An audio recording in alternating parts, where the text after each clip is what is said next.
New World Fantasy Football, episode 34. Chugging along almost for a full year already now. And playoff time. Playoff time. The vibes are going to be up, down, all around. And we also have a guest from previous show jumping on. Kason, Bucks fan extraordinaire. How you doing, man? How you feeling about fantasy?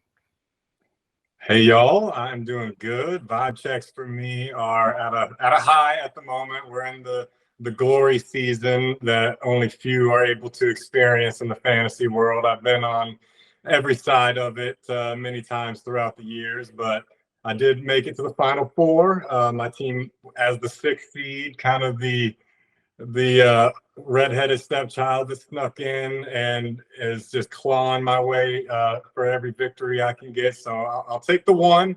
I was very close to not even making the playoffs, and maybe we can get into that a little bit more. But snuck in and took down the 3 seed, who it was a powerhouse team all season. The co-host here on the show. So with that, I'll let him speak his piece.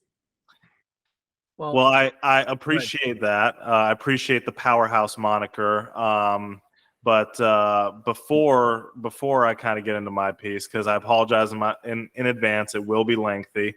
I have a lot of feelings that I've been bottling up the last couple days. Andrew, you avoided the sack with a 3-win team. Yes, I will. I will speak for myself there, Paul. I am so proud of my collection of shit zippers that put up a whopping triple digits. I mean, what is this? 101 points. How do we do it, baby? Yeah, so I was lucky enough to avoid last place and didn't have to stress out the final week for the consolation bracket, which will end up being next week. Championship will be the week after. But yeah, and then in another league, the one that I've been a commissioner of for like over a decade, which Kason had a cup of coffee with us one year, and they're like, "Screw this, man! I hate this league. Y'all suck." Well, he had the cup of coffee. He won the championship, and he was like, "You know what? I'm going to be that asshole at the card table that I'm going to hit my big river. I'm going to get my big winnings, and then I'll catch you all down the line." Yeah, never give you a chance at redemption. Yeah. I'm proud of you for that. That was a power move. But yeah, I made it. I won there. I had to survive under 15 points from AJ Brown, and I about shit my pants multiple times on these deep bombs that I knew was going to him. But hey, all's well that ends well. And I've talked about the Megalo Bowl. I missed the playoffs by 1. I ended up in 4th in the big tournament, so only the top 3 of a 12-man league make it. I barely missed it, but I started off 0-3, clawed my way back. Fought through some injuries, so proud of my performance there, and overall positive. I'm in a winter wonderland right now. So to go to the other side and what is it called? Festivus. Who's the evil Christmas? Krampus. Over here, Paul. Santa Claus will not be visiting my house this Christmas. It is Krampus. I don't know what I did to end up on the naughty list, but here we are. Obviously, first of all, Kason, congrats. If it had to be somebody that did me dirty like that, I am glad that it was you pulling for you for what it's worth. I think that you have done a great job managing your team despite all of your early season injuries, and I knew it was always dangerous. I've advanced in the playoffs in my work league, which is like, okay, like that's cool. Like, that is actually exciting. And now my main focus, but everybody knows, you always know your main league. You always know the league where your true emotions get tied into. And for us, it was this league. Not every time that you go into the playoffs do you feel like you actually have a chance to do something. I thought this year that I had a team that had a good shot, had as good a shot as I've ever had, but a lot it was not meant to be.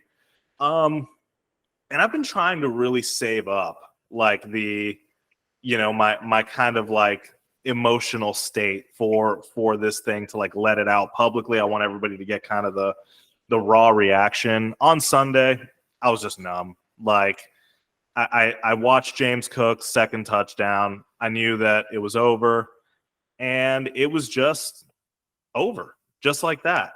14 weeks of over obsessing over the lineup and all the research and putting in the way too much time, the emotional roller coaster of the season, and it can just go like that. You get a couple duds in your lineup, and that's all it takes. Although this is a fantasy football show, a lot of my rant and vibes is going to be about why fantasy football sucks and nobody should play it. So if that's not where you're at, feel free to skip the next 30 seconds. But I did have one thing to tell you both about now that we're past the situation. Kaysen, you being an avid listener, do you recall an ethical debate that me and Andrew had where I was wondering if it was okay to belly up against one team to block another team from the playoffs? You recall that? Yes, I do recall that. And I will say that it did not cross my mind the specific situation that was being hypothesized. But yes. It was you. And yeah, I really agonized over that for days. Obviously, spoiler alert, didn't end up doing it. I did not have the benefit of foresight of knowing that everything that could have happened and fell the right way would have fallen the right way, because ultimately everybody did end up 7-7, right? I still would have had the points lead. I would have seen BJ in the first round of the playoffs. I would have smacked him up. Shoulda, coulda, woulda, right? Like all those things. But I will be tracking that situation very closely, because I've already died one death. And then if I outscore the next two rounds that would have happened with my team, which always goes off when it doesn't matter anymore. Oh yeah. Then that will be the second death, and I'll be watching that very closely. I got a question for both of you. I had some fun. I deep dove into the painful stats of the last 5 years of fantasy football. Derrick Henry, Travis Kelce, Stephon Diggs. Would we all say that, like, in the last 5 years in fantasy football, those have been some of the top performers traditionally? They've been first round picks like all the time in fantasy. So yeah. Yeah. Do you have a guess at how many times all three of those players had single-digit performances in the same week? Are you talking about this year? Probably zero. I'm talking about in the last 5 years. I would say zero. Since 2019 season. I would say zero. Oh, it's happened once, actually, this past week. The first time ever that's happened. You're like one of those people that I don't understand why there's just like, you look around, you're like, you're out in space and you see like the deepest, darkest black hole and you just jump right into it. I don't get that. I can't help it. I need to know. Let it go. I need to know. So obviously the most crazy statistical anomaly happened and all three of those players did it at the same time. My season is over. I'm pissed. I'm going through my stages here, and you guys are seeing that live time. I went through denial. I skipped bargaining. I'm in my anger phase. I'm freaking pissed. Depression is coming next. And the way that's going to look like for me is I am just going to rely on you, Andrew, to kind of review a lot of the games that happened this weekend, because football just makes me feel sick right now. So me and Kaysen, here we are. We're about to talk about some football. So Kaysen, I have a question for Kaysen before we move forward. Just for your own personal experience and team, like, who would you say your best pick was, like from a value standpoint? Or trade or pick up or whatever. Well, I mean, for the majority of the season, there you go, Big Mike right here. I mean, come on, he put up a better stats than I think with Tom Brady, and who would have guessed that for what I got at a 7th round pick? Mm-hmm. Now that we're 1 week into the playoffs, it's hard not to say James Cook would be like the number 2. I mean, he's been kind of up and down all season, but it's kind of how do you define MVP of your team value pick, right? Is it the guy who shows up in the playoffs? You know, I wanted to ask you Big about Mike has got you there, I think. Big Mike, I mean, to be the number 6 wide receiver, where we can go back another time and see how many receivers were drafted before him. I mean, it had to be at least 20, right? If he went in like 24, more than that, I think is where he was. And you know what I mean, now I can't toot my own horn too much because I did not draft him at plenty of opportunities, right? But I was saying in the preseason, like, dude, this guy's going too low. I mean, he's never disappointed in a season. Disrespect. He's been disrespected his whole career. And I'm happy for Kaysen because not only is he a huge Bucks fan, he is a Mike Evans fan, and he got to have him on his team, which is now in the playoffs. So it's kind of the trifecta of happiness there, and you hope that it continues. Yeah, plus I got burned trading for him last year in what was probably a 5-veto trade that barely went through because y'all thought I was getting the upper hand, but he ended up having a really bad stretch at the end of the season until that one game when I was way out of the playoffs by then. Right, and that's a whole nother conversation I won't dive into, but quickly, just that's why you never know a trade. You kind of got to let these trades play out and see, as long as they're not insanely egregious. But Paul, go ahead. Yeah, I have one more thing, and get ready for some negative comments here. Yay. I blame Taylor Swift. She's a jinx. Yeah, I said it. Once she came into the picture, she ruined everything. She's the problem. It's her. Well, she did say that exclusively in a very hit song. And also she does not know ball because when he clearly flopped, she's like, "Oh my God." And I'm like, I know you don't really see it in real time. It's her fault. I blame my whole season. My season going down in flames is because of Taylor Swift. Did you make that trade before or after they were dating? They've been dating the whole season. It was like from they've been dating basically the whole season. But that we know of. Like the fever pitch really got to like a higher level after she was like supposedly showing up at games and stuff. So yeah. I don't want to talk about my team anymore because then then all of my takes after this are going to start becoming increasingly more negative. So on a more positive note, this is the last episode that we're going to do prior to Xmas. It is the holiday season. I see Andrew's being festive. I'm not being festive because, my happiness, I don't know when I'm going to find it again. But I thought we could do a quick thing before we get into these games. We're all thinking, for those of us who are still playing for something, you're thinking ahead to, what players have the best matchup, who would be the best guy to potentially take you to a championship. So I thought we could kind of make it Christmas themed, like, okay, like is somebody going to be a great gift? Or are they going to be a lump of coal? I kind of like to put it into like my vernacular, what I remember my favorite Christmas gift was, which is a Nintendo 64.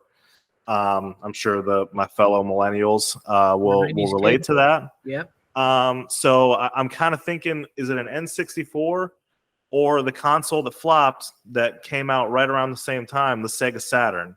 It was kind of like the problem child in between what was it, the Genesis and the Dreamcast. That's right. Yeah, which was actually good. Don't even talk about the 32X.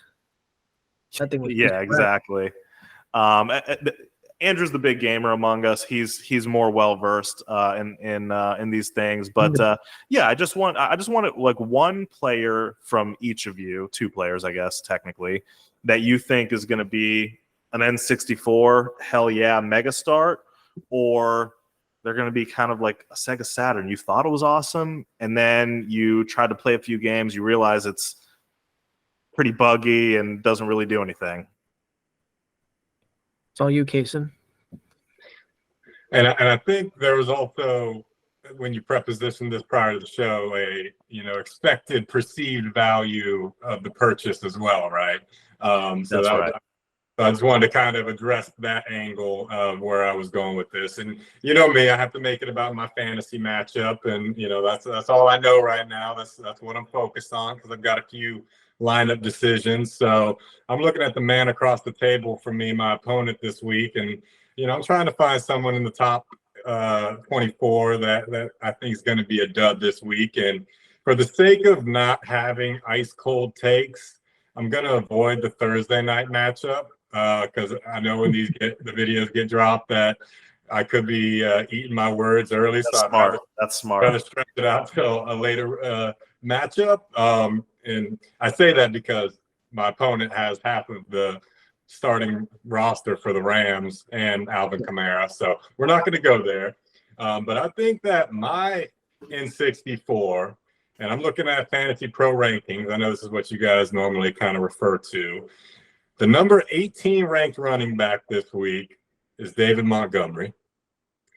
The number 30 ranked running back this week is Devin Singletary. And I'm going to plant my flag right now to say that Devin Singletary outscores David Montgomery this week.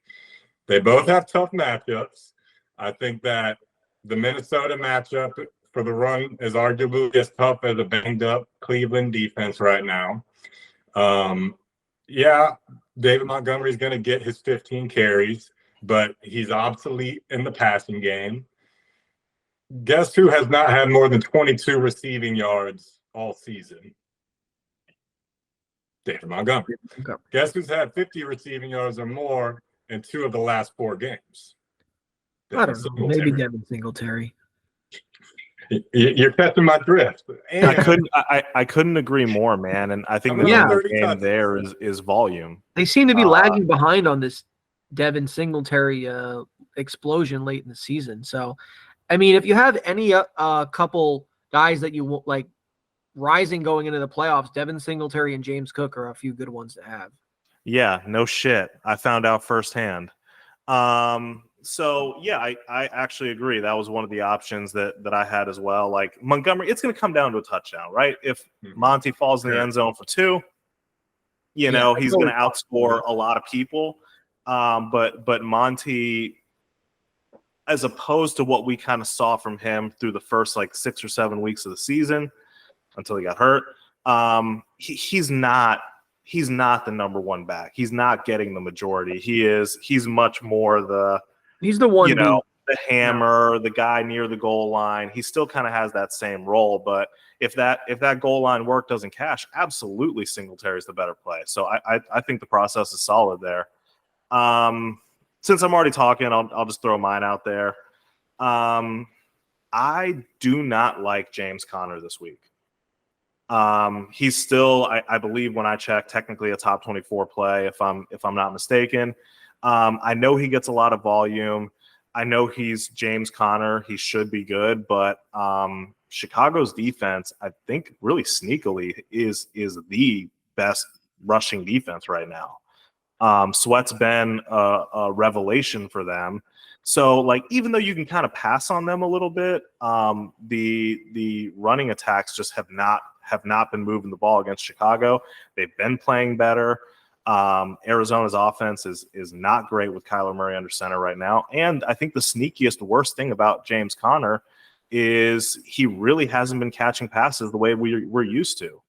3 targets, 4 targets, 3 targets, 4 targets. He's not getting a ton of volume in that game, and he's not gaining yardage on those catches either. So I think Conner is out of the top 24 this week.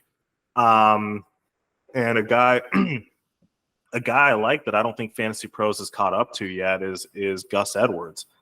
It's San Fran. They're a juggernaut. Their rushing defense is amazing. I get all that. But if a Ravens running back actually gets volume, I want them.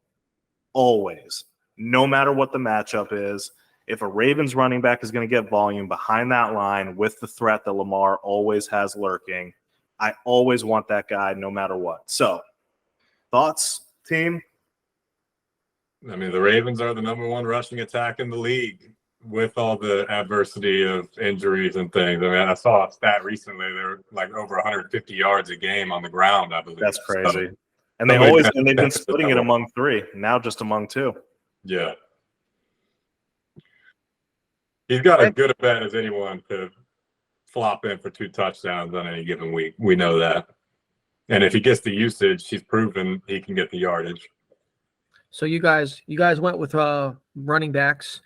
I'm going with some receivers. Okay, nice. And I like the of course, it's diversity Christmas here. season. So Santa Claus is coming to town. Santa Claus is coming to town. Santa Claus is coming to Carolina because he's old, just like Adam Thielen. Green Bay. I was wondering where that was a long journey. I was wondering where we were going to land there. Dude, I live for building the suspense. This is what I do. I'm a storyteller. Adam Thielen, he's going to have a nice game now. I'm not going to say he's going to score 3 touchdowns or anything. I don't think that Carolina is capable of that. But 7-8 catches, 90 to 100 and a touchdown. Green Bay is playing softer than those cookies that you're leaving for Santa. They're playing so soft right now. They love that zone. I don't know why. Yeah, they play a very like soft coverage. Joe Barry's and sucks at being defensive coordinator, but that plays right into Adam Thielen's hands to just be like, his old self.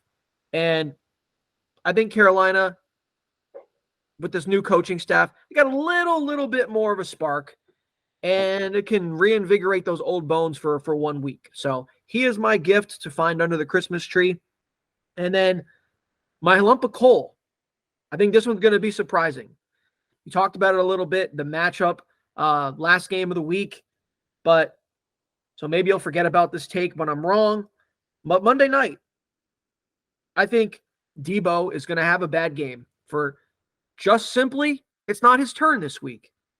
I just think it's going to be some Ayuk, some Kittle, and McCaffrey. I mean, how many touchdowns does he end up getting? Who knows? But yeah, I just think it's just not his turn this week to eat. Well, I know Kaysen likes hearing that. I hope you're right. Look, I completely agree. Like, we're going to talk about that game. Obviously, Ravens-Niners, game of the week. This is like the 2 pretty universally best teams in each of those conferences. But I mean, look, I think like San Fran is as close to unstoppable as you can get, but Baltimore has a very sturdy defense that's proven itself all year. So if you take away 1 touchdown, 2 touchdowns from San Fran's total, who's going to lose from that scenario, right? It very well could be Debo. Maybe the refs can take it away like they did for Calvin Ridley. Pissed me off. I needed him pretty bad. Well, I ended up not needing him, but I thought I needed him. It's all about I don't really have too many arguments with any of this. I think the reasoning is all solid there, and hopefully somebody somewhere has a sweaty start to sit decision. Maybe this helped. Maybe it did. Merry Christmas either way. Well, it's fun. Let's move. You want to get to these games? I am ready to get to these games. One quick thing to touch on is I was 100% wrong on all of our weekend picks for home team.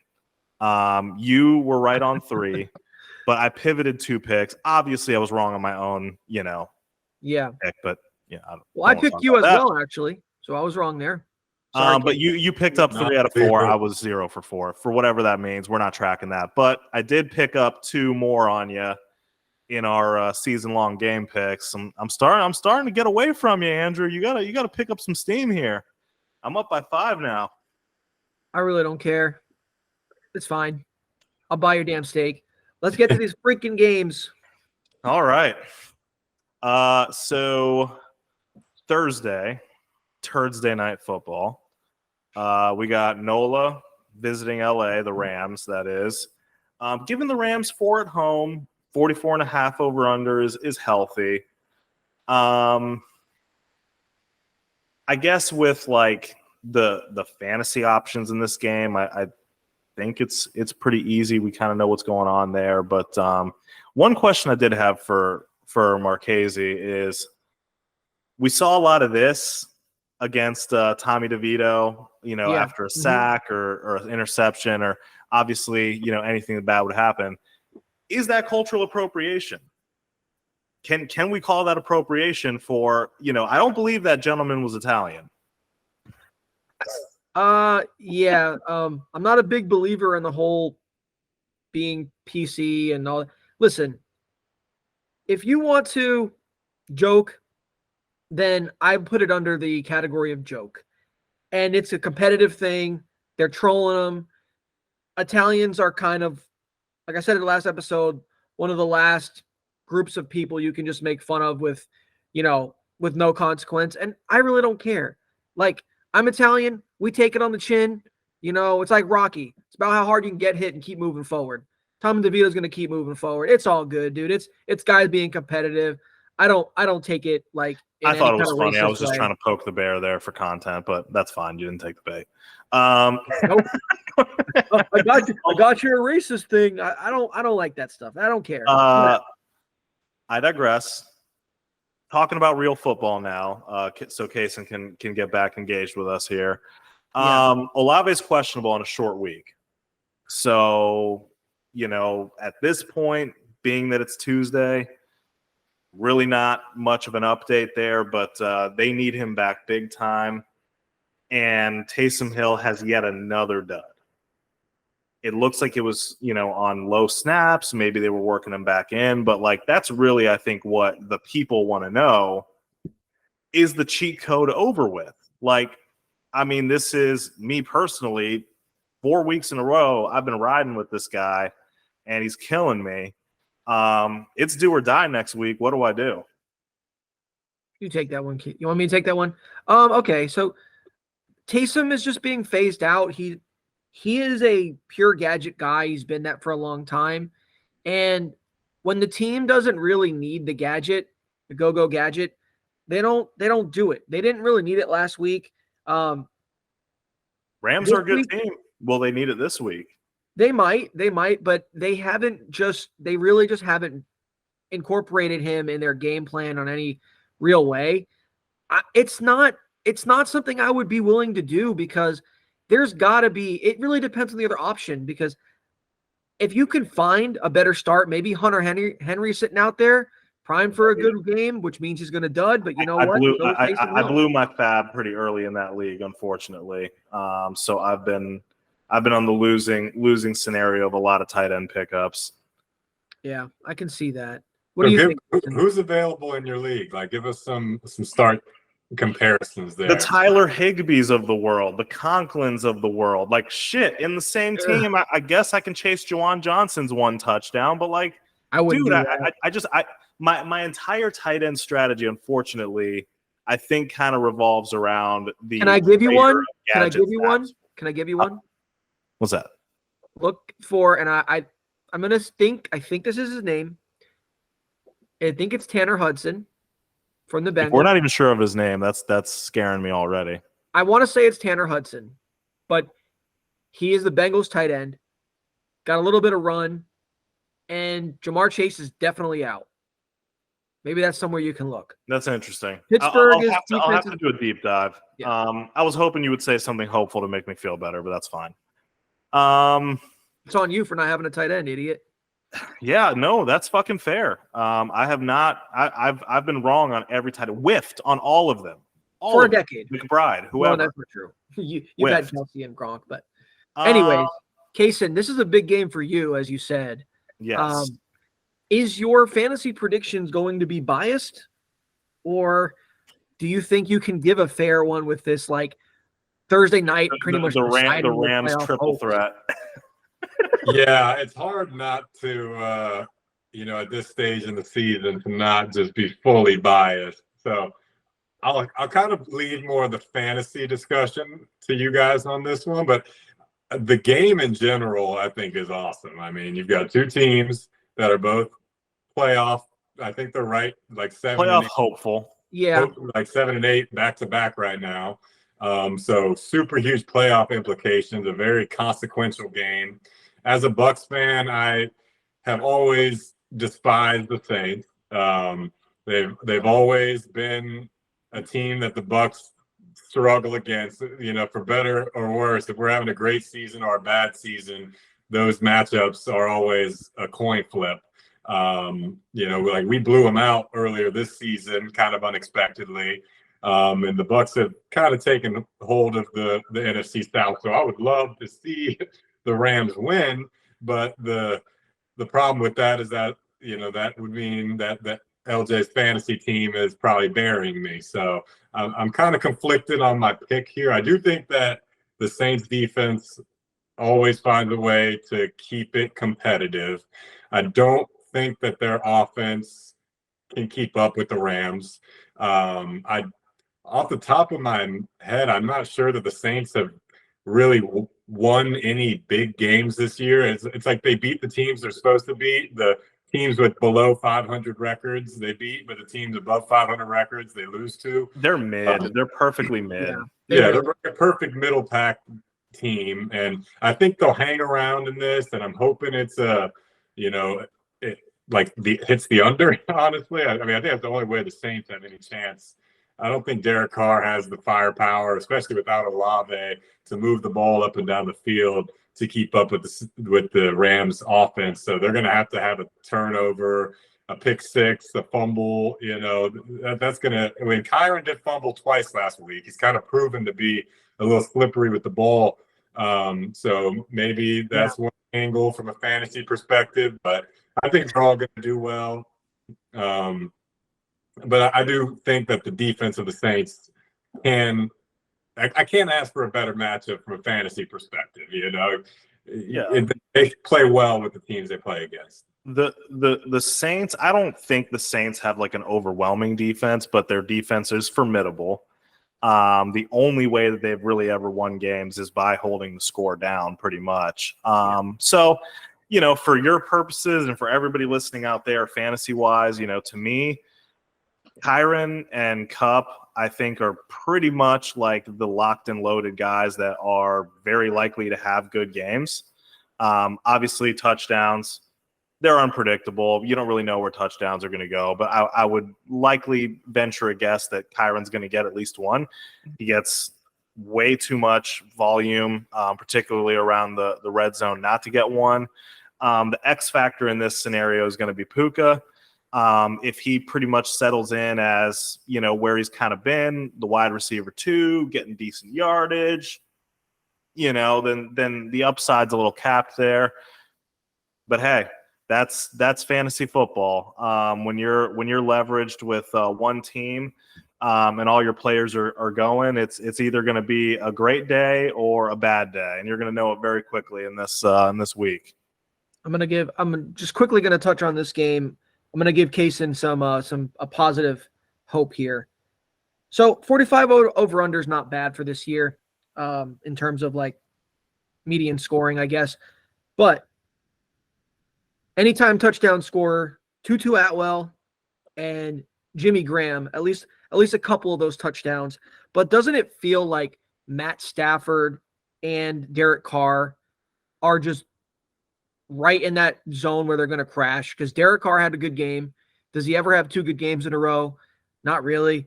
And Stafford's been on a bit of a heater, which means people are going to start him in fantasy, and he's going to throw up single digits. You're one of those people, are you not? Maybe, and we'll get to that. Maybe. Because it's a later game we're going to talk about. Stafford's legit, but to me, it all just comes down to the touchdowns. But he has his boneheaded games where he throws 3 picks out of nowhere. You're just like, how did he even throw that? He does that. You can end up with a bunch of yardage in fantasy and not have a great game. It's going to come down to the touchdowns for me. Yeah. From QBs that don't run, you need the touchdown passes. Yeah. So I am taking Rams for what it's worth. I just think they're the better offense, and they're just at home. I think they're just a slightly better team that's been better. I don't know where y'all are at in terms of and Case, I don't know if you remember this, but we're not picking outright winners. We're picking spread. Okay, I was talking over you there, so I didn't quite hear you. But I just wanted to circle back. So Kamara is the only start for the Saints, you would say? He's the only locked and loaded starter. Especially if Olave is out, he's the only guy that I higher potential there in a receiver, or is it? I mean, you can throw Rashid in and hope for bombs. I mean, Derek Carr likes him, and he's going to take some shots to him. What I've personally found, and I'm out of the fucking playoffs, so take this for what it's worth. But what I've personally seen with the Saints is I always think, Olave being gone means Shaheed goes off. He will get a little more volume, but they spread it out more, and it usually just means more targets for Kamara. Usually what that means. Kamara is definitely due for a lot of stupid little dump-off catches, that's for sure. I even forgot about Kamara too. Jesus. You're almost... Well, at least you kind of know. You're gonna know. You're gonna know what you're up against in one day. So, all right, man. Let's move on from this game. All right. Hashtag Saturday football. You've got the order, so you go. Oh, I'm sorry, I didn't pick it. So you picked the Rams, right? Yep. Just for the sake of trying to make up ground and 4 points, maybe it's super close. I'll just take the Saints. Okay. Make a quick note of that. And then so we got Cincy at Pittsburgh. It's a pick 'em basically. So they got a 39 and a half over under. Browning was a tale of two halves last week. He did just enough in that second half to still have a good day for fantasy.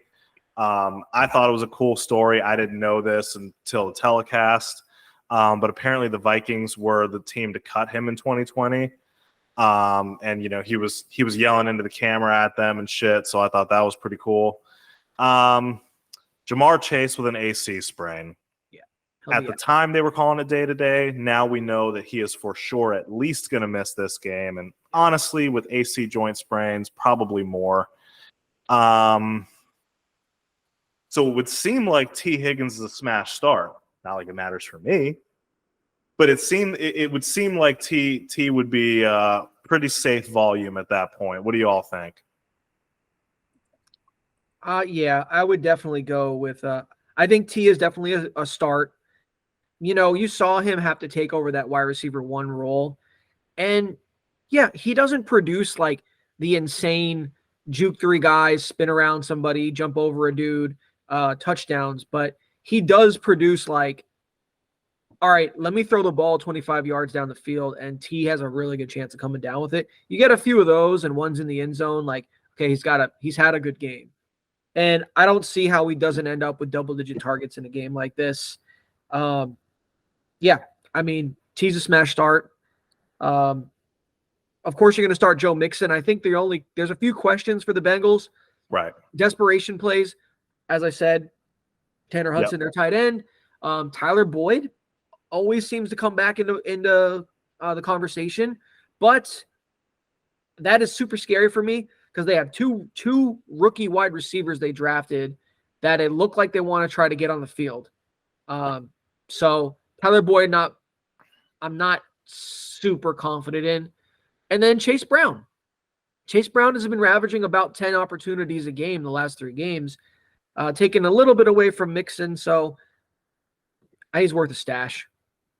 Definitely worth a stash. I mean, you never know what can happen. I mean, if Mixon goes down, then he's a matchup winner. But right now, I think he's just kind of a thorn in the side of Mixon owners. I think he's helping. I think the offense has had a little bit of boost with them, which helps them get in position for a 1-yard plunge for Mixon. I think it's fine. Boyd, I think is fine. Boyd's to me a fine start. I mean, he's the next most trusted guy after T. It's not a high over under game, so like I'm not jamming him into any lineups. I don't know, Case. What is there anything in this game that you're thinking about? Nothing that you guys didn't touch on. I mean, I think the bank. I mean, I would start T. Higgins for sure. I mean, just watching Jake Browning has proven to spam, the number 1 guy. I watched Jamar Chase go off against the Jaguars on 5-yard passes all game and just do spectacular things with the ball in his hand. And I think T. Higgins is that kind of athlete, and the opportunities there. And they're fighting for the playoff, but he's also fighting for contract and what his life is going to look like next year. So I think these next few games, even if they don't make the playoffs, are his opportunity to really prove that he can be a number 1 somewhere else. So I think he's really going to be hungry to prove that he's that guy with Jamar off the field. And I hope that's true because I have to start him in my work league because I just got an update that CJ Stroud's going to miss. He's out. Damn, dude, for real? For real. My God. Okay. I will say this too about the Bengals side. The Steelers got another somebody's suspended. One of their secondary players is suspended for that hit on Michael. For the Pittman, that hit. Somebody has to look this up for me. Where's my producers? Look this up. Minka Fitzpatrick. I'm not sure if he's back. Is he or not? I'm not really sure. I haven't heard that, but that could make a difference. Yeah, their secondary hasn't been the same. Their without secondary him. is very questionable. They always seem to give up a big play or two.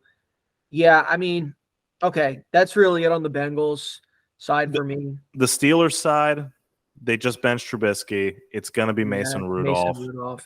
They're playing the same game that Atlanta's playing. One bum for the other. In my opinion, stick a fork in them. They're done. Deontay Johnson is absolutely fine as a start. Jalen Warren, I think you can throw in there in this game. Najee's a touchdown or bust guy. Any disagreements there? Not really, man.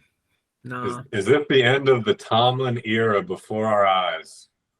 It very well could be. It's hard to imagine because I mean they really run a program over there, and they've been historically known for keeping coaches forever. Pittsburgh is so fickle. The Pittsburgh has had 3 head coaches in the last 30 plus years. I think it's been longer than that. I think it's been maybe, yeah. I think it's been even longer. They're not going to move on from Tomlin. I mean, you've never had a losing season. Maybe this is the first losing season you have when you have a very crappy situation. Who's the GM, bro? They don't have the quarterback. It's the quarterback. They don't have the guy. That's a bunch of just ESPN word vomit that they need to fill up 24 hours of coverage. No, he's not going anywhere. For what it's worth, give me Cincy. Pittsburgh is on quit watch, despite Tomlin's best coaching efforts. I got to take Cincy in this one too. I mean, when your receivers are just so much of over it, they don't even block. Pathetic, pisses me off on a very deep level. But not going to go there. Yeah, Cincy. Something I actually forgot to say when you said that is, if it is the end of the Tomlin era in Pittsburgh, I'd be fine with the Tomlin era in Tampa. Oh, yeah. Does Kenny Pickett move the line at all if he's back? Probably. I mean, it'd be a pick 'em. It'd be a pick 'em. Yeah, he's marginally better than the quarterback options they've had. He at least was able to somewhat run the offense, but he ain't coming back. Yeah. All right. So we have the Buffalo Bills visiting the Chargers. An absolute smash matchup for anyone out there that happens to have Josh Allen and Stephon Diggs, if that still matters for you. Cook was cooking last week, so Josh Allen only had to complete 7 balls. My only question really for the Bills is, it's very possible this could be a similar game script. If that happens again, once again, this isn't like a oh, let's wait and see week. Oh, you got to start your studs, whatever. We are now in the season of you make the decisions that you either win on or you die on. So how are we feeling about all the Buffalo options, including Kincaid here? I feel good about all of them, even Gabe Davis. I can never feel good about Gabe Davis. I never feel good about Gabe Davis. I have a feeling he's going to get a bomb because LA is a cesspool of fucking shit. Well, Vegas dropped 60 on him, so Casey, what are your thoughts? Is what's his name? Joe Brady. Is he the run up the score guy? Right. That's what we don't really know, I think, or I don't know enough about him. Because obviously it's not going to be a competitive game, right? I mean, they'll be up 28-10 to 3 at halftime, probably.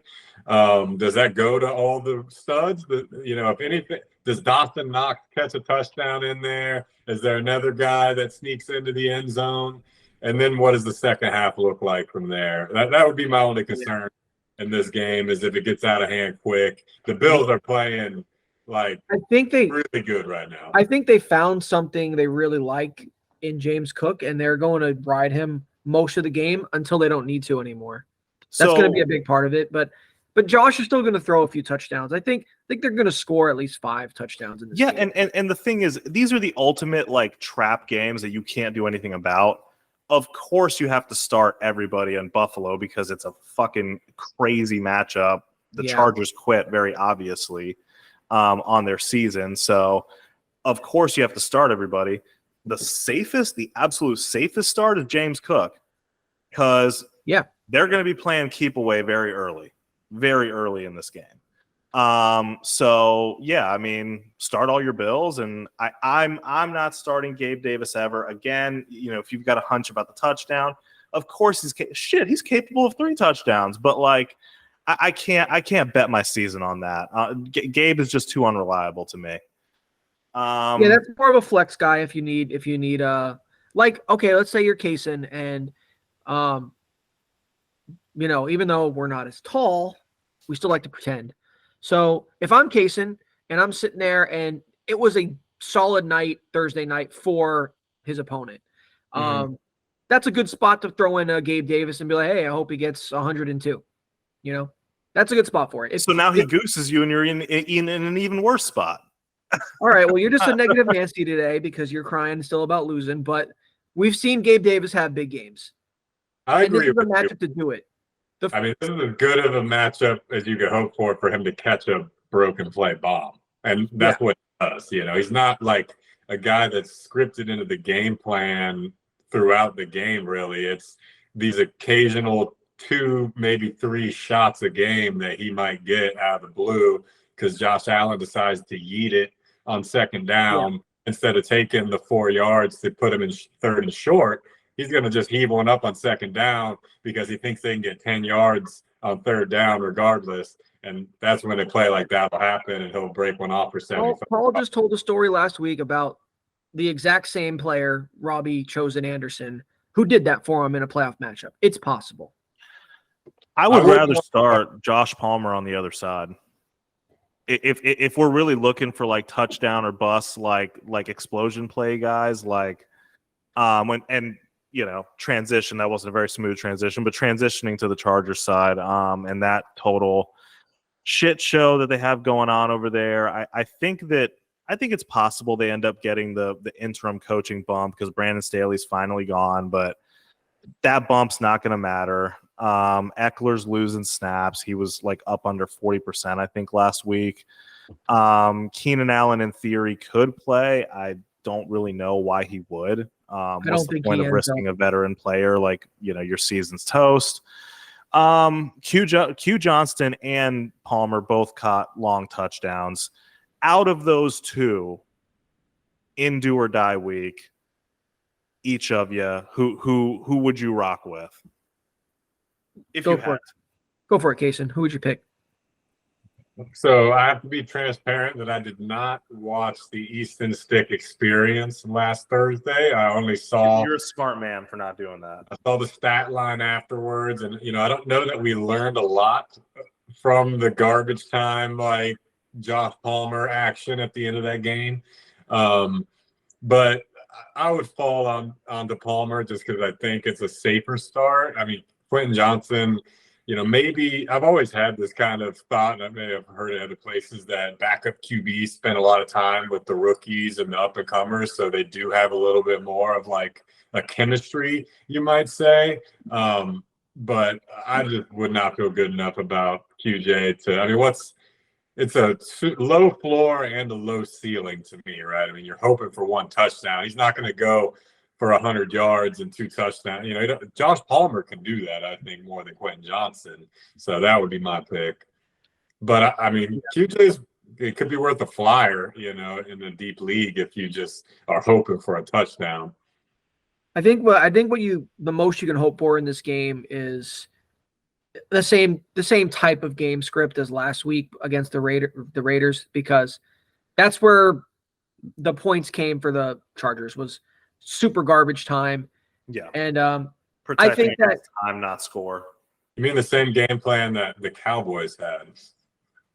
Yeah. yeah. So I would go with Palmer as well, just because I think he has a better chance to just pile up catches. I don't want the risk of Quentin Johnston just dropping, high leverage balls in, important spots. So I'd rather take the security of Palmer there.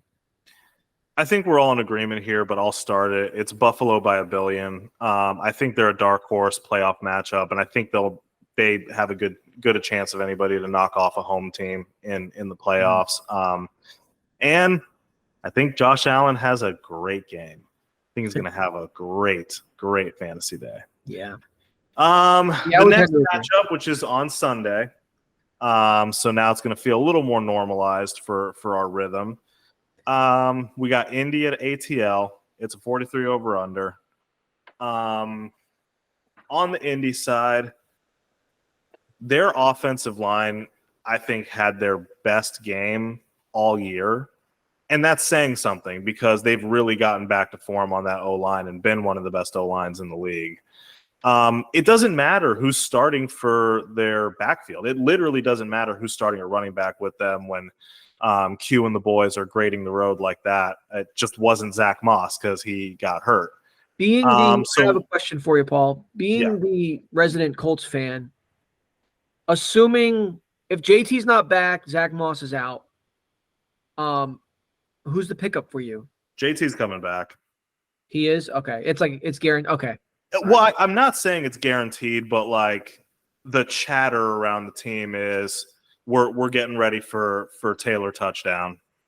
Okay. Because I was saying maybe Tyler Goodson is a good pickup if he just was just watch the reports. I mean, this is, these are just fucking podcasts I listen to, right? But it seems like they are confident that he can come back, and obviously he's a smash start if that's the scenario.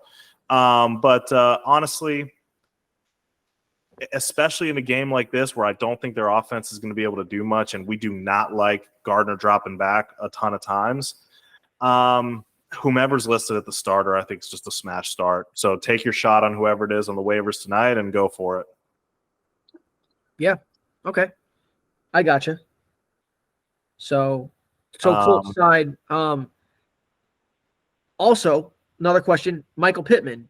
I know he said he's going to be fine. Is he looking healthy? I know he took that huge hit. We haven't heard anything except the fact that he's not practicing, but that's not a surprise. So it's we do this show early. You're just not gonna. You in the future will know what's going on with Pittman. Yeah. But we do not. What the Josh Downs?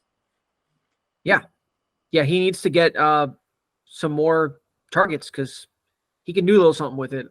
Well, he's a possession receiver. He does his job in the offense, but his job in the offense is to be a possession receiver. So, can he break something off and turn something into a big play? Maybe, but very unlikely. And I think he's the a great Colts game plan is never to throw the ball 45 plus times. Yeah. That's not their game. If that's what they're doing, that means the game plan went wrong. So outside of Pittman, I would start any Colts receivers. I think if Pittman is out though, Downs will be a really good start. Yes, that's definitely the case. He's the other most talented receiver in that room. Yeah.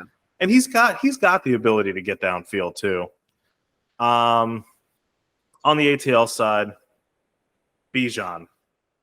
You fumble one time in the rain, you get freaking erased from the game plan. It was his first fumble since week 9, Andrew. Yeah. Please. Tell us how you feel about this Atlanta carousel of skill positions and our beloved Arthur Smith. Oh God, do you want me to go into a freaking rant about this guy? I do want you to go into Oh Lord. I feel like my Arthur Smith energy is just so run out. Scale of 1 to 10, or scale of 1 to Kadarius Toney. How much do you hate Arthur Smith? As a head coach, like my hatred for him is one step below my hatred for Tony. Tony's still like right on top. But as a person, I think he's kind of like a 5 for me. It's just I feel like his strategy is to try to play 4D chess, but you're in the park with a bunch of dudes just trying to play good old chess. Like, you don't have to like try to reinvent the wheel over here. And it's like, why are you featuring Jonnu Smith and Tyler Algier and Cordarrelle Patterson? Like, bro, your team just fucking drafted Bijan Robinson with a top 10 pick. I told you they were going to waste him. I doing? told you they were going to waste him. Draft day. Go back in the episodes. I told you they were going to waste him. Well, it's Atlanta, and Atlanta is just one of the most idiotic franchises there is. I've been saying this for years, since the Kyle Pitts pick that I think his name's Terry Fontenot is the GM. I'm getting that right. Like, he's basically just like skinny black Dave Gettleman. Same kind of thought process around the way he drafts, and it sucks. And then he's got a stupid head coach that just wants to reinvent the wheel, and you don't have to do that. Let your players win the games. That's it. I'm done. Speaking of letting their players win the game, it sounds like Taylor Heineke's back, which I think is better. It's not great. It's better. Does that give you any more confidence, Kaysen, in the Atlanta like skill positions, having a slightly upgraded quarterback? Yeah, I mean, I think they're all fringe starters, right? You don't start Drake London with confidence no matter who's there. I mean, you know that he's had some good games. Yeah, he can. He's kind of, I put him above the Gabe Davis conversation, but in that tier of, if you need a 20-point game and, you can take the floor risk. But and then I can't even comment on the tight end, the Kyle Pitts situation. I would not touch him. You guys are more in tune. You're one of the lucky ones that doesn't have to play in tight end leagues. You're blessed. So their offense is just so odd to me. Like when Arthur Smith was in Tennessee, he was offensive coordinator, but like, was he not calling plays? What was his decision-making authority in that offense? Because he was fine giving Derrick Henry everything. All 30 I actually miss him. Like, what? Why is he recreating whatever offense he had, made work in Tennessee? I don't get it. I would stay away from anyone but Bijan in this game. On this side of the ball, if it were me, and thankfully I don't have to make that decision. I agree, and for what it's worth, I actually think this is a good Bijan spot. I think we get an over. Was a good Bijan spot too. Yeah, I know, but Smith's a hardo, man. He's literally a hardo that was trying to make a point. That's exactly what it was. It was not a football decision to bench him. You're hurting your team. That's the thing that's so stupid. You're hurting your team. You're not helping it by doing that. Like, Tyler Algier is a freaking plotter. That's not like the way that you win at the running back position is like, look at what Jahmyr Gibbs is doing. He's creating that offense is creating an explosive play when he touches the ball a lot of the times. That's what you want on the NFL field, is explosive plays. Bijan gives you that opportunity. Tyler Algier does not. You got to keep playing that guy. And I honestly think that a big part of his season being kind of shaky, I think he does really well with volume that he's not fucking getting, So, and that I can't keep talking about. I do think that, I mean, you got to figure that after getting burned last week, Smith has to overcorrect and give Bijan the ball. And if he is, this defense has, I think, played better the last couple of weeks, but is still pretty suspect. I would definitely consider him a smash start. Yeah, let's pick this team. I'm taking Indy. Obviously, partially the homerism, partially because I just think Atlanta is weird and not good. And I think they're going to be playoff bound with freaking Minshew mania, and I'm pretty stoked. What do you think? What do you got, Kaysen? I'm picking the Colts to continue the playoff race and officially shut the door on the Falcons, and so they can just flush their toilet down or their season down the toilet at this point, and one less team to fight with in the NFC South. Yeah. To kind of paraphrase a quote from the great Michael Scott, never, ever, for any reason at all, ever do anything bad to anyone for any reason. That's how I feel about the Falcons. Never, ever trust them for any reason at all. I do not care about the matchup. Like, don't trust the Falcons, period. They're just not well run. Go Colts. One quick fun thing before we move on to Washington. Minshew's a free agent. I want the Colts to re-sign him. However, the man's balled out, like, for the most part. Like, he's had some turnovers or whatever. But, you lead a team to 10 wins potentially in this league, and you're going to have teams come knocking for a starter. Where would you want to see him next year if we were gonna go? Well, Atlanta is a good team for him to go. That's a good one. Washington would be a pretty solid team, I think, for him. They might dark horse to draft a quarterback because they're probably not sold on Sam Howell. Gosh. Kashek, you got any ideas rolling around your mind? The Browns might be good. Might be a good fit. The Browns. That Hell yeah, why not? I mean, it was just why not? $250 million, why not? Yeah. So he can't stay on the field. We've seen it this year. You need a good backup. Like, half the what about one of the teams that plays in MetLife Stadium?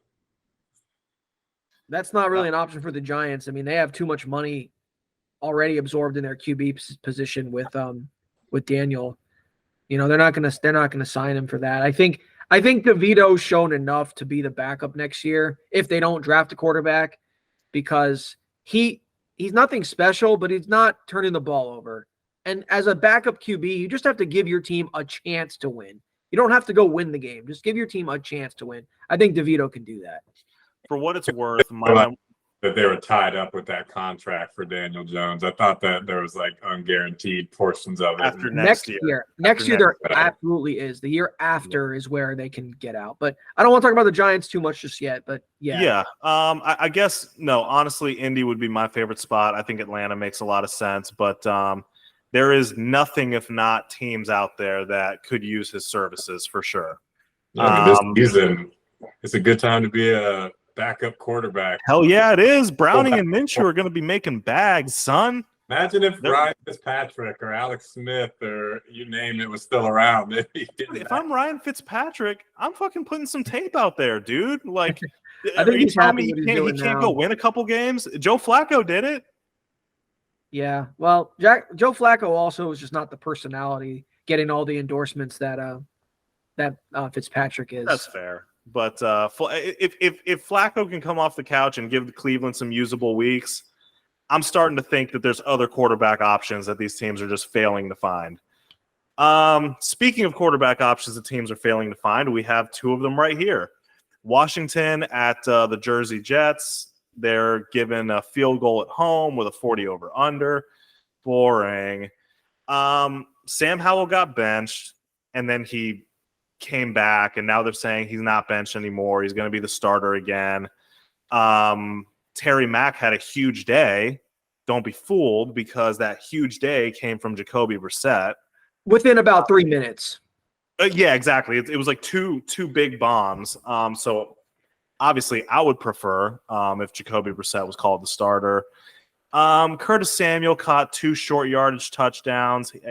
For whatever reason, he's Sam Howell's boy. So if you're going to start anybody as a pass catcher here, I think he's the more safe option. And one little surprising thing that I noticed is that Antonio Gibson, we're just talking about all these last 2 weeks. Oh, Brian Robinson is out. He's going to have smash volume. He basically just kept his same role as a pass catching running back, third down-ish back, whatever. And they just ran Chris Rodriguez in the Brian Robinson role to less success. So yeah, that was kind of my thing was game script. Sorry, my bad. I thought you were done. No. That was me sighing because I just read that whole thing and realized that Washington's just never going to give us consistent fantasy value. No, they're way too spread out, and I think the game script for Washington, I thought Antonio Gibson would be heavily involved in the passing game. He's not. He's just not meant to be a pound the rock kind of guy. He's not that player. So I mean, hey, Chris Rodriguez is one of those sneaky pickups if Brian Robinson is looking questionable throughout the week. But yeah, I mean, Sam Howell, you can't trust him to get anybody consistency on that team. So do or die matchup against the Jets. Great passing defense in theory, even though they got smoked by Miami. Terry McLaurin or Curtis Samuel? I mean, I'd go with Curtis because I don't want the Sauce Gardner treatment from Terry. Terry had a good game based off 3 minutes with Brissett, who's not going to be the starter. So, yep. You concur, Kaysen? I'm not sure exactly how the Washington offense lines up. I think they moved Terry around from side to side, and Sauce Gardner normally just stays on one side. So if they get him away from him, and we saw Jalen Waddle last week, light him up, I think I would go talent here. I agree with what Marchese's saying that maybe the guy who's a little bit sneakier doesn't get as much focus.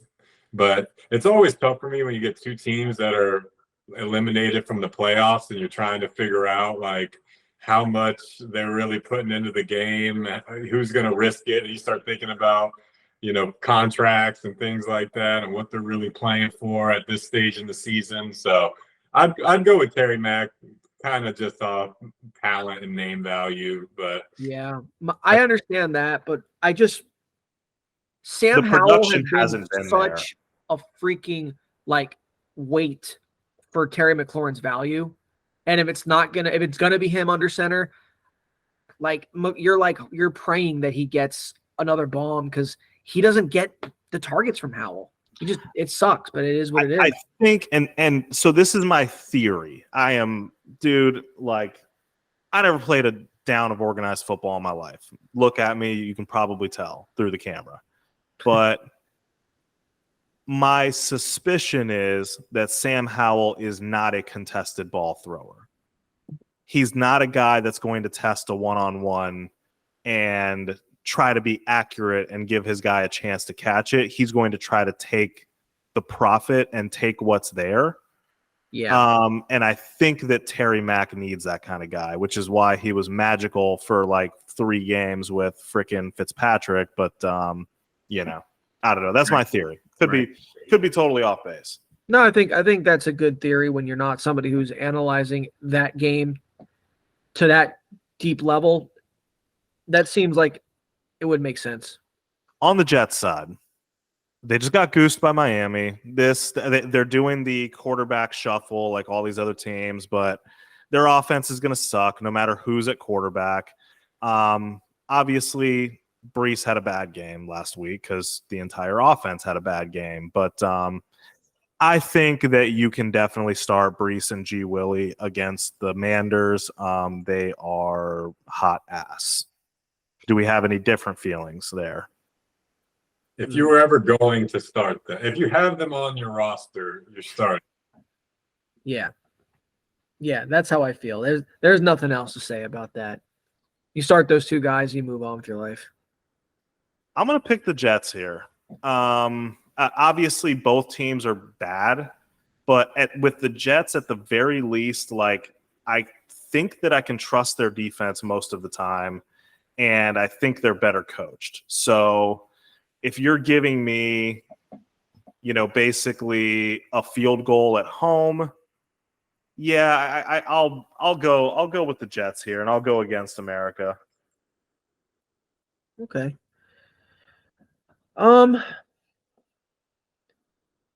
Just give me Washington just for the hell of it, just because the Jets I don't know if they can really put anything together at this point in the season.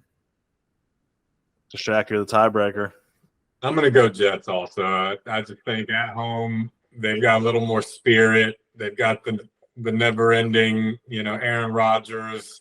Maybe he'll come back conversation. Are those rumors still persisting out there? That's crazy. He should. And I think the Commanders are ready to pack it in. Is Ron Rivera? Is he getting fired? Yeah, I mean, that to me that's like a 99% chance that he's gone.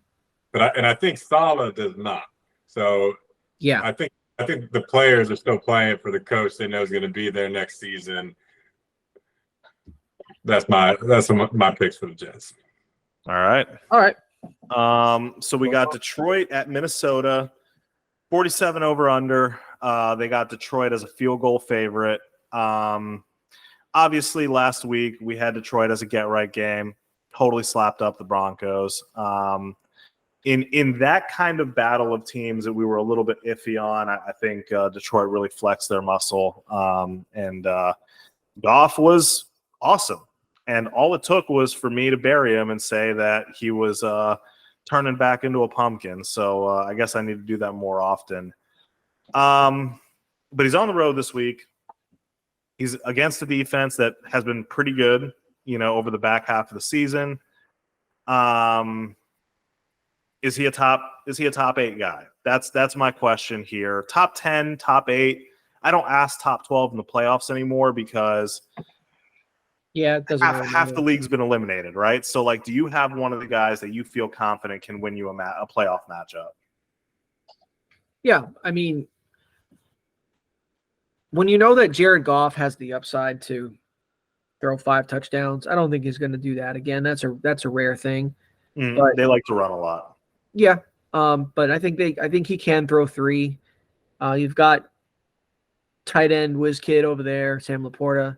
Oh man. And obviously you've got Amon-Ra, who's awesome. So I'm scared, man. I'm playing in the work league. I'm playing the Gibbs and Laporta super stack. Yeah, that's a thing to be scared of for sure. I think Jared Goff has a good chance to be top 8. I'll say he is. Jason, in or out? No, in the top 8. I just don't. In top 12, I would say yes. I mean, he's on the road. They're playing in a dome. Supposedly, that's where Jared. He's better in the dome traditionally. He's better at home and in the dome, right? So you got 3 factors, right? He's on the road? Is he outside? Is he indoor? So I don't know. Maybe this is just anecdotal. I feel like he struggled against Minnesota last year, so I kind of had that in my mind, but I could be wrong on that. I think the Minnesota defense is pretty good.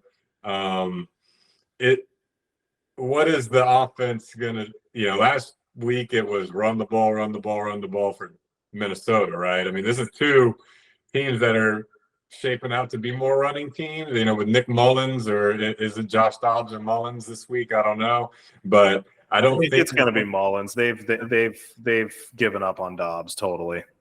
So, do they want him passing 40 plus times a game? Probably not. Right. Both of Jordan Addison's touchdowns were on turnover-worthy plays. Yeah. He's got 2 of the best receivers in the league. So, I mean, if it's kind of similar like the Bills conversation we had earlier. I mean, if the Minnesota offense can push the touchdowns and keep the offense for Detroit not just pounding the rock over and over and over, but it just seems like this will be a quicker game as far as keep the clock running, keep the running backs on the field, and chew up yards, short yardage plays, 3-yard gains, 4-yard gains on both sides. And I just don't see this being like a high scoring. I don't think this hits the over. That sounds right to me. I think both of these teams have a similar MO. I just think one team is better at that MO than the other one. Mm-hmm. I guess on the Minnesota side, obviously, if Alex Madison is still on the shelf, Ty Chandler is going to keep getting crazy smash volume. But even if Madison comes back, I just think he's been better. I don't know. So I don't know how the coaching staff can keep slamming Madison out there when he's just proven to be very he's basically Tyler Algier. Like, why are you going to keep slamming him out? You just saw Tykevius be able to. Is that run a joke or is that big his real plays. name? Because I've seen you do that twice now. That's his real name. Oh, okay. Yeah. It's shortened it. And why would you not go with Tyke? Sounds better than Ty, if you're going to shorten it. But yeah, his name's Tykevius. But I think he showed he's got the explosion that you want. I don't know why they'd go away from that for a guy who's a plotter who consistently drops passes. I don't know. Yeah, and we didn't spend a lot of time casing on the Detroit side because I just don't think that there's any fantasy options that you just don't start really for them. If Kaysen wants to gush about Amon-Ra, you can. That's an off-camera conversation. You don't want to get too hot and bothered. But you did pick him. You did surprisingly pick him, fifth overall, something like that. I did. I reached for him. I knew what I wanted. Yeah. Well, and people don't know this, but there was keeper considerations and things like that all went into that decision. But it was definitely, that was the moment of the draft at 5 that everybody was like, whoa. Yeah. And that's when the draft really started. And said, I don't care. He's my guy. And it's worked out great. So yeah. Congrats on that. Good pick. That was the moment that the draft got real. It seemed like everybody went from leaned back to lean forward. Yeah. Well, and BJ kept sweating profusely. He was already leaning forward because he's like, I don't know who to pick, bro. Who do I pick? He's like, I think the combination of Jahmyr Gibbs in the passing game and Sam Laporta's surge to the top tight end in the league has decimated Jameson Williams, right? I mean, yeah. No, I mean, I completely agree. Me and Andrew, we've talked about this 3 or 4 times now, in the last few episodes. Whiskey Dick is an off-season conversation at this point. What we see about him going forward, that's something that we're trying to project out. But for this season, there's no room for him. There just isn't. Hypothetical situation, way out of bounds. I'm just going to throw it out there because that's something I've been thinking about. In the draft, the Lions trade Jameson Williams to the Giants for a 3rd-round pick. Because they're not really using him. You would like that. Why not take a shot on a guy who has the talent when you've got your wide receiver 1 locked up? You've got your secondary option in Laporta locked up. You're going to run Gibbs a ton. I don't know. But Andrew, you forget these NFL franchises, they love to just have skill position players to just hoard them and not actually use them. That's what they love to do. They love to do it. Yeah, and he's only a gadget guy for them, really. It's I don't know. Maybe he can be better with more usage. There's a chance he can find his way to some more involvement, but I'm worried about him. They need their empty yardage, track guy to just run the field and never get targeted. And that's a really expensive guy to do that, though, in draft capital. You can definitely a cardio guy you can get elsewhere. You can get with a 3rd-round pick, no problem. Yeah, exactly. I'm taking Detroit. I've learned my lesson. I don't pick against Detroit. Just Detroit. I think that this one is close. I could just see Detroit fumbling a little bit in this game, so I'll pick Vikings to make it fun. Spicy. Sounds good. Actually, Andrew, you did pick against Detroit, and it was wrong. And I failed miserably. I'm not doing it again. Oh, last week, Denver? Yeah. Yeah. Mm-hmm. Yeah. Is there any team that relishes the home field advantage more? Maybe. It's between them and the Cowboys, I guess. Their splits are crazy. Yeah, the Cowboys, it's what the hell? They're a different team at home. Well, but with Detroit, I think Detroit has a longer track record not longer, but I think Detroit and Goff, that marriage together for some reason is so condition dependent. I don't know why, but they just are. I think the Cowboys are just they don't show up, and it's more emotional for me. They don't show up as soon as I start to trust them. Because weeks and weeks will go by. I'm like, the Cowboys are frauds. They're fake. Blow out a team. Blow out a team. Big road win. Big home win. I'm like, all right, well, shit, I guess you're for real. Fans have felt that way. Their fans have felt that way for 30 years. Yeah. Yeah. Well, but they trust them from day one, which is stupid. All right. So the next game we're going to talk about, and I just fucked up my notes here. Jacksonville at Tampa. Battle of Florida, the Battle of I-4, sort of. It's a 43.5. It is a perfect pick 'em. So like nobody's really favored specifically in this game. And the reason for that is Lawrence's concussion protocol.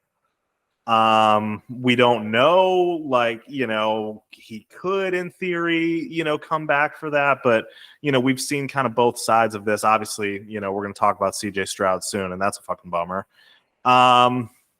So I guess like from just a fantasy perspective, if it does end up being CJ Beathard, can you trust these pass catchers?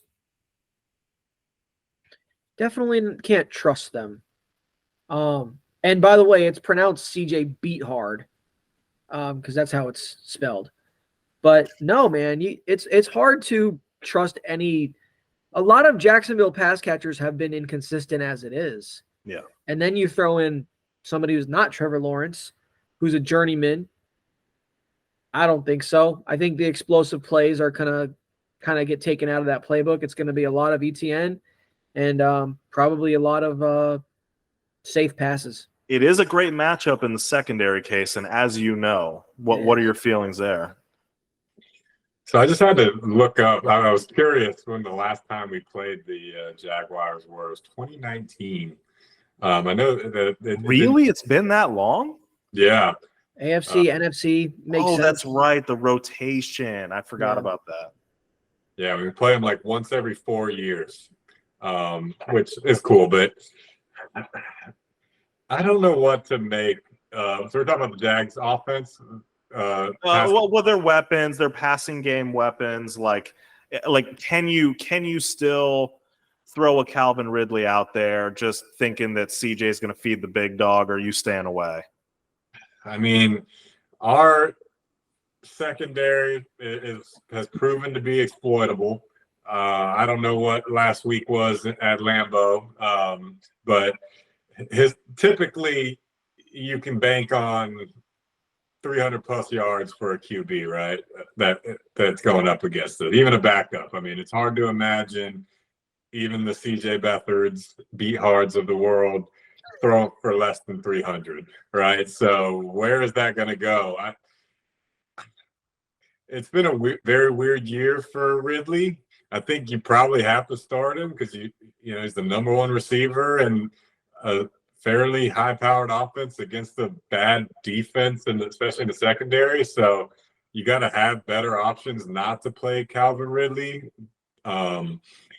And honestly, as up and down as he's been with Trevor Lawrence, you might even, if you're a Calvin Ridley owner only, you might be happy because maybe he just gets fed because Trevor Lawrence has proven to spread the ball around. And, there's a chance that, Zay Jones has a big game, which I think Zay Jones is probably out too. So you're really getting thin on the wide receivers here. So I'm talking myself more and more into starting Ridley on. But does the backup with the connection, as you made that point earlier, with Parker Washington become a thing? It could. It's better to stay away if you can stay away. In my opinion. Let me throw one out there. This is considering it being Mr. Beathard. You going Ridley? Or you going Amari Cooper? Give me Cooper. You're going Ridley. You're going let's say DeAndre Hopkins. Nuke, baby. Nuke. All right. I'm probably Ridley there. How about somebody like Rashee Rice? Wait, pause one second. Am I missing something with Hopkins? Like, do they have a bad matchup? I just threw it out there because it was a name that I felt might be in a similar range. They play the Seahawks. I think that's a fine matchup for them. Yeah, their secondary is pretty good, but I mean they're not like insane. Witherspoon's out. Yeah. They've got a better secondary than Tampa, and I guess what Tannehill might play this week, which that could be better for Hopkins. We haven't seen him in so long; it's hard to. Yeah. Is Tennessee really going to do that? Well, Levis is hurt. Yeah, Levis at a high ankle. Oh, I missed that. I must have missed that. Yeah. Yes. Well, okay. So Ridley's kind of in that like low end wide receiver 2 range. We just teased part 2 of the episode, by the way. Oh shit. Okay. Yeah, so it's a very suspect start. I think Evan Ingram kind of becomes Mr. Necessary. I think he's fine to throw out there as a tight end. But you certainly don't start it with a lot of confidence. And I think Tampa just in general has been playing better. Sometimes the best defense that you can have is your offense staying on the field, which they've actually been able to do for a couple games now. Fantasy-wise, Baker's been heating up. And he culminated that with Quattro. Perfect passer rating. Which I can't even remember the last time he did that. Not sure. Has he ever? I'm not sure. I mean, he must have at some point, but I wouldn't be shocked if he hasn't. I wouldn't chase Godwin personally. I think Green Bay was I don't know what it is, if their players are just incapable of playing man, but like it's a slot thing for them. Wandale Robinson went off, and then Chris Godwin went off. Well, dude, if you play back in a deep 3, you're going to get shredded up in the middle. Yeah, I mean, Wandale had a 100-yard game, which is like he's had one other time in his career, and Godwin came to life against that same secondary. So that's really my analysis of that. But no, I think I mean Jacksonville's defense has been fine, but not crazy. Is Baker a star for you guys this week, just by himself? I'd start Baker over Goff if we're drawing that. Whoa! So remember, Paul, rewind, be kind, rewind to, aren't you one of those Stafford guys? I'm picking up Baker and playing him in a playoff matchup. Don't give a fuck. Yeah, I mean, well, like this is the kind of game, especially like if we think Lawrence is not going to play, this is Tampa's best chance to take the division by storm, right? Like this is the spot where we need you more than ever. Which of course, traditionally for Baker, that's usually meant letting people down. But no, I think he's been pretty good the last couple of weeks. His defense doesn't scare me. The weapons are healthy. Chad White's been playing well. Like I think he's probably in as good of a spot as any other streamer. Jason, do you have any like stat website up right now? I do. Can you see how many interceptions Baker has thrown this year? Because I haven't. You guys watch the games more. It's been a healthy amount. It hasn't been to like crazy first 6 weeks Josh Allen levels, but it's not so much just the interception. Baker's good for like a turnover and a half a game. Okay, but you can still have good fantasy games. Huh? He has not had a 2 interception game. Yeah, this season. Yeah. That's good. That's good. I mean, you can still have a really good fantasy day with a couple turnovers. I mean, as long as you throw some touchdowns and maybe he runs a little bit. I don't know. But yeah, I just have a good feeling about him this week. I think they're going to win. I think I'll just pick it now. Sorry. I'm going to take it Tampa. Yeah. I'm in agreement there. I think this, like, if we don't win this game, I'll be pretty upset. Yeah. Without Trevor Lawrence, if they lose this game, that would be tragic. And also just like them. Yeah. I'm guessing right now, what I'm looking at is DraftKings. The over-under is 43.5. I'm thinking they feel like Lawrence will play with that, but it's still early in the week. It's Tuesday. Yeah, and you know how these things go. Things will get bet up and down too. True. Yeah. Trevor Lawrence doesn't miss games. He'll play. Like What was it? A concussion though? That there? I think. Well, yeah. There's rules about that. It was a concussion. Right. Yeah. I mean, CJ's going to be out 2 weeks, right? Stroud, that is. Yep. And for a we'll see. I don't know. It's hard to say. That's a hard thing to gauge. One last thing before we move on here. ETN, obviously, he's not crazy efficient. He hasn't had a ton of explosives, but he's always had volume. He's got a nose for the end zone. And he's been pretty much basically the guy in that backfield. Of course, you can start him. I'm never telling anybody that you can't start Travis Etienne. But with a new signal caller and against a really bad matchup for running backs, do you view Etienne as a top 24 play this week, assuming that it's beat hard? I would. Or yeah. I would. The volume's too much.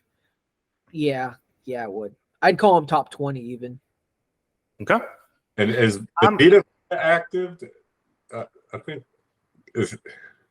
that would be huge if he doesn't play. Yeah, Vea makes a huge difference. I don't know that. Cansey's been really good on the D line too. But I don't know, man. Some new challengers have kind of jumped up late season to the running back category. I think ETN falls into flex territory this week. That's just my sense and my feeling on it. Obviously team dependent there, but you still probably start him. I mean, this is fun. I don't see how you can get away from starting someone who gets like almost all the volume. Yeah, I mean, he's the top 5 running back on the year in fantasy, right? That is true, but the early season touchdown barrage. Yeah, if you cut the season in half, he's closer to like 18. Mm-hmm. I digress. We can now move on to our last game with our illustrious guest, the handsome and talented Mr. Heckle. And tall. And tall. You can't tell from here, but he's actually 6'5". Or at least that's how we act, right? Like you're like kind of a tall dude, but the way we talk about you makes it seem like you're much taller. He chose his 5'8" friends very well. Exactly. Yeah. I sampled a what's that thing from that movie? That like the girl at the bar, like they kind of like show she's got a bunch of like ugly friends around her, and it's like, oh, she's a 10. He's like, no. Check this out. And it's like that's I forget like what that's like, from, but I remember. Oh my god, that guy's so tall. No. We're all just short. But Cleveland at Houston, they're giving Houston 2.5. Now that is the line that I had yesterday. CJ getting ruled out, I suspect probably is going to move that. But while Andrew's kind of verifying that, I have some stats for you, Kaysen. 44, 45, and 44. Those are the passing attempts that Cleveland has had since Flacco took over. I don't know why that doesn't feel like a winning formula for me for the long term, but it's working for them. Obviously, Njoku's on me for not picking him up in my work league because I could really use him. He looks like he could be a playoff league winner. I just don't think the perception of Cleveland always being this pound the rock running team. When they got Flacco in there, it just hasn't been the case. So when you're thinking about the Cleveland backfield and the running options back there, what are your thoughts on their fantasy utility? Coming from, I guess, the resident Cleveland Browns backfield expert, I am not feeling good about Jerome Ford. Last week, all I see is Kareem Hunt on the field. He doesn't get the touches from a quantity standpoint as much as Jerome Ford does. It seems like Kareem Hunt is just on the field more and more and more every week. Jerome Ford has become a between-the-20s guy. He's discount James Cook back earlier this season when he wasn't even getting in the end zone. Kirkland brand James Cook that you don't like. Yeah. And, what do we make of what this Houston defense just did to the Yeti last week? I don't know, Yeah, man. I mean That's a hard question. that was fucking brutal. Watching it was a slog and painful. Historically, no one in the NFL has had that many total touches for that few yardage. It's never happened. Again, historical anomalies happening for me this week. Yeah, it was crazy. I mean, I think this defense is starting to take on a little bit of D'Amico Ryan's like personality. I